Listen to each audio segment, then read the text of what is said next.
ते लिफ्टचं बटन दाबलं, त्यांनी लिफ्टचं बटन दाबलं, लिफ्ट खाली आली, लिफ्टचा दरवाजा उघडला, आतमध्ये एक एवढा छोटा पोरगा होता.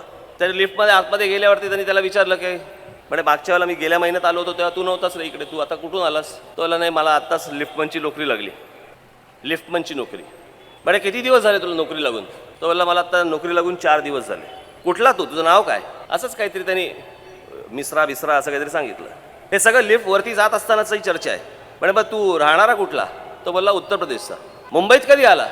6 दिवस झाले. बोलला यंत्रणा बघा, नुसते हसू नका, यंत्रणा बघा, ही यंत्रणा चालू आहे. एक मुलगा येतो तिकडनं त्या राज्यातनं मुंबईमध्ये येतो, तो 6 दिवस अगोदर येतो, त्याला 2 दिवसात नोकरी लागते. ही सगळी यंत्रणा चालू आहे आतून त्यांची. त्याला बसवायचा, त्याचं घर करायचं, त्याचं रेशन कार्ड काढायचं, त्याचं आधार कार्ड काढायचं, त्याच्या सगळ्या गोष्टी करायचा, त्याला इथला नागरिक बनवायचा, त्याला इथला मतदार बनवायचा, आणि हे सगळं करून तुमची संख्या कमी करायची. ही असली ओझी महाराष्ट्राने व्हायची. याबद्दल ज्यावेळेला राज ठाकरे संतापतो, त्याच्यावरती जेव्हा केसेस टाकतात, मला फरक पडत नाही त्या केसेसचा.